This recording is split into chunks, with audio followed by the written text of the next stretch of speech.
अस्सलाम वालेकुम दोस्तों और साथियों, उम्मीद है आप लोग खैरियत से होंगे। इस वीडियो में हम बात करेंगे इस बड़ी ईद से रिलेटेड एक ख़ास चीज़ से, क्योंकि ज़ाहिर है इस ईद का ताल्लुक़ है खाने पीने से। ख़ास तौर पे जो हम एनिमल मीट्स होते हैं या जो बाकी हमारे खाने की रूटीन होती है वो किसी हद तक डिस्टर्ब होती है, तो बड़े और छोटों में एक प्रॉब्लम बनता है जिसको हम कहते हैं एक्यूट गैस्ट्रोएंटराइटिस। गैस्ट्रोएंटराइटिस जैसे मैं पहले भी अपनी वीडियोस में समझाता रहता हूँ कि आइटिस का मतलब होता है इन्फ्लेमेशन, और गैस्ट्रोएंट्रो का मतलब है कि गैस्ट्रो हम स्टमक को कहते हैं और एंट्रो होता है छोटी और बड़ी आंत, और ख़ास तौर पे छोटी आंत।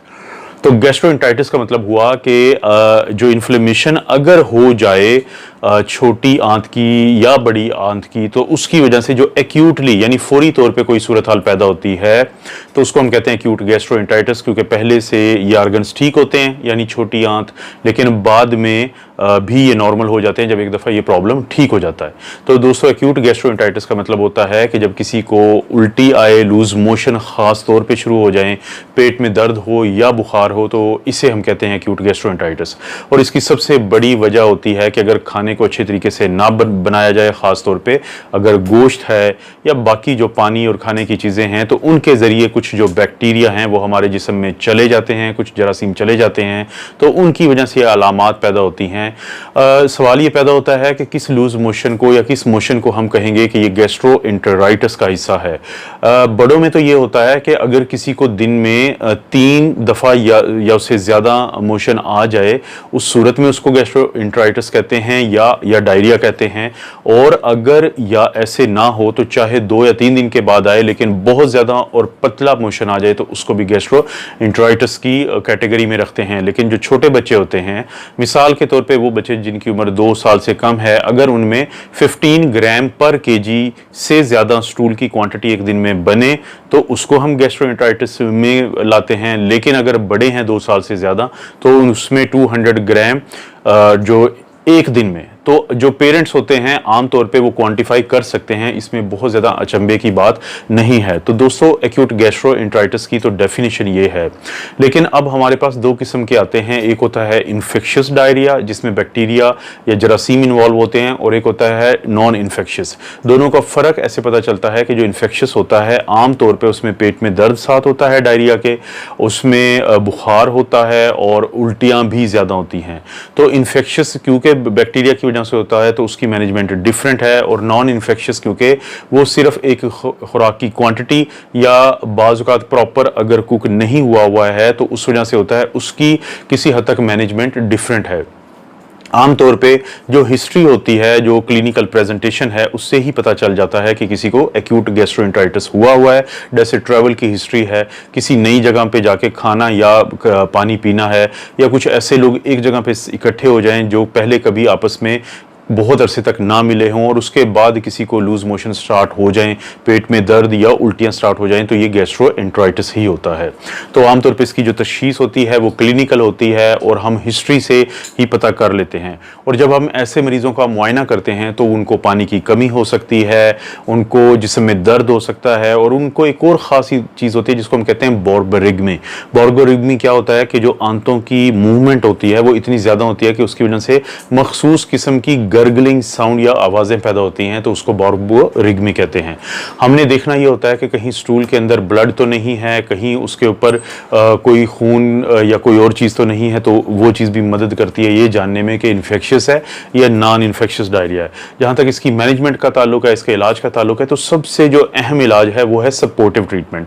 दोस्तों, इस तरह के किसी भी मरीज़ के लिए बहुत ज़रूरी है कि आप उसको पानी की कमी का शिकार ना होने दें, क्योंकि पानी की कमी का शिकार होना एक सबसे बड़ा फैक्टर है इस तरह के मरीज़ों को नुकसान पहुंचाने में।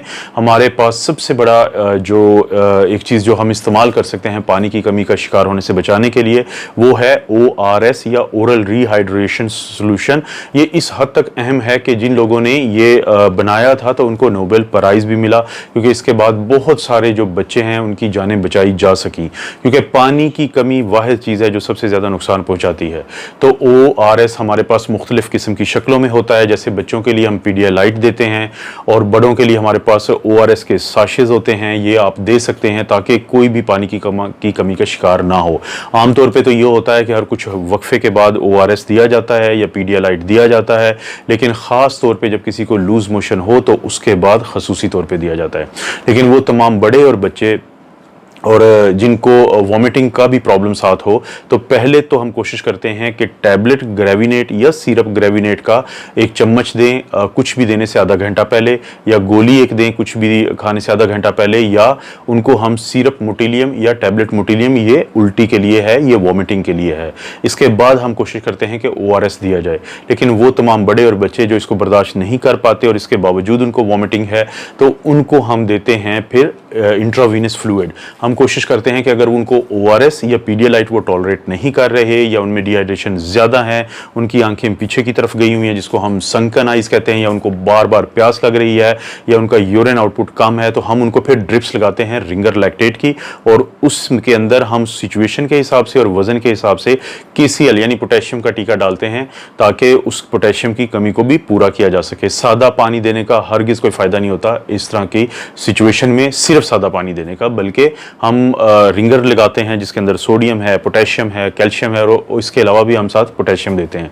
जब डायरिया ज़्यादा हो तो हमारे पास कुछ और भी ऑप्शन है जिसको हम प्रोबायोटिक्स कहते हैं। ये अच्छे वाले बैक्टीरियाज हैं जो हम बाहर से देते हैं, जैसे कि हमारे पास ऑप्शन होता है कि हम लैक्टोबैसिलस GG वो भी हम सुबह शाम दे सकते हैं ORS के साथ, और लैक्टोबैसिलस B जो है सुबह शाम दे सकते हैं ORS के साथ। इसके अलावा हमारे पास ऑप्शन है कि स्मेक्टा साशे हम बच्चों में दे सकते हैं सुबह शाम, आधी या एक पुड़िया योगर्ट में डाल के सुबह शाम। इसके अलावा इन्फ्लोर साशे जो बड़े और बच्चों में भी दिया जा सकते हैं। ये सब प्रोबायोटिक्स हैं जो कि मदद करती हैं डायरिया की क्वांटिटी को कम करने के लिए, लेकिन ज़ाहिर साथ हमने ORS भी देना है।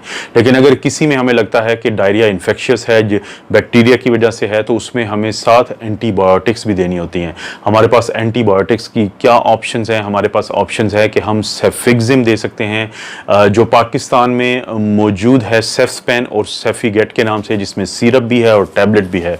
अगर सिरप है तो वो सिंपल भी है और DS भी है, यानी डबल स्ट्रेंथ, जो कि 4 से 6 साल के बड़े बच्चों को 1 चम्मच रोज़ाना दे सकते हैं, और छोटों को सिंपल या प्लेन जो सेफ्सपेन होता है वो 1 चम्मच यानी 5 ml हम रोज़ाना देंगे 3 से 5 दिन के लिए। बड़ों में सेफ्सपेन का या सेफीगेट का 400 मिलीग्राम की टैबलेट या कैप्सूल आप एक रोज़ाना 3 से 5 दिन के लिए दे सकते हैं। इसके लिए अलावा हमारे पास ऑप्शन है नोविडेट की टैबलेट, जिसमें सिप्रोफ्लॉक्सासिन है, वो आप 400 मिलीग्राम का टीका सुबह शाम लगा सकते हैं 2 से 3 दिन के लिए, या 500 मिलीग्राम की टैबलेट दे सकते हैं सुबह शाम 3 से 5 दिन के लिए। इसी तरह बाज़ औक़ात बच्चों में और बड़ों में हम सेफ्ट्राइक्सेन यानी 1 ग्राम सुबह एक दिन में किसी भी वक्त एक दफ़ा रोज़ाना ये टीका लगा सकते हैं, जो पाकिस्तान में ऑक्सीडिल और रोसिफिन के नाम से है। ये बच्चों को उनके वज़न के हिसाब से लगाया जाता है, और बड़ों में 1 ग्राम का टीका एक रोज़ाना। और साथ हमारे पास है क्लेफ्रोन यानी सेफोटैक्साइम का भी ऑप्शन के एंटीबैक्टीरियल ये भी टीका है, तो ये भी हम लगा सकते हैं बच्चों में भी और बड़ों में भी। उनके वज़न के एतबार से बच्चों में हम अगर फ़र्ज़ करते हैं कि 250 मिलीग्राम का टीका रोज़ाना लगाते हैं, तो बड़ों में 1 ग्राम का टीका सुबह शाम लगाया जाता है। ये है 3rd जनरेशन सेफलोस्पोरिन। एक और हमारे पास ऑप्शन है 4th जनरेशन सेफलोस्पोरिन का, वो है सेफेपाइम। सेफेपाइम का 1 ग्राम का हम लगा सकते हैं रोज़ाना सुबह और शाम, सेफेपाइम का एक टीका एज एंटीबैक्टीरियल। तो ये भी बहुत एक कारआमद टीका है। इसके अलावा एक और ऑप्शन होता है हमारे पास कि हम इन सब के साथ दे सकते हैं सिरप फ्लैजल या फ्लैजल की टैबलेट जो 400 मिलीग्राम की होती है, दिन में सुबह शाम या दिन में 3 दफ़ा यानी सुबह दोपहर शाम, या फिर इंजेक्शन होता है 500 मिलीग्राम का, ये हम दिन में 2 से 3 टाइम लगा सकते हैं। इसके अंदर है मेट्रोनिडाजोल, ये भी बहुत ज़्यादा हेल्प करता है। तो दोस्तों ये है गैस्ट्रोएंटेराइटिस। पहले तो अगर आप अपने हाथ प्रॉपर धोते हैं, खाना बहुत अच्छे तरीके से बना हुआ है, तो ये चीज़ नहीं होगी। लेकिन अगर हो जाती है तो ऐसे इलाज करते हैं। लेकिन साथ साथ आपने बच्चों को और बड़ों को ब्रेड डाइट देनी है, BRAT डाइट। ब्रेड डाइट क्या होता है? B से बनता है बनानास के आप केले देंगे, R से बनता है राइस यानी उबले हुए चावल देंगे, A से बनता है यानी एप्पल सॉस देंगे आप, और T से बनता है कि टोस्ट आप देंगे तो ये डाइट बहुत अच्छी होती है। और साथ ही आप क्लियर लिक्विड्स दे सकते हैं ORS के साथ साथ। और इसके अलावा अगर कोई माँ का दूध पीने वाला बच्चा है तो ब्रेस्ट फीडिंग कंटिन्यू करते हैं, पूरी बीमारी के दौरान उसको नहीं रोकते।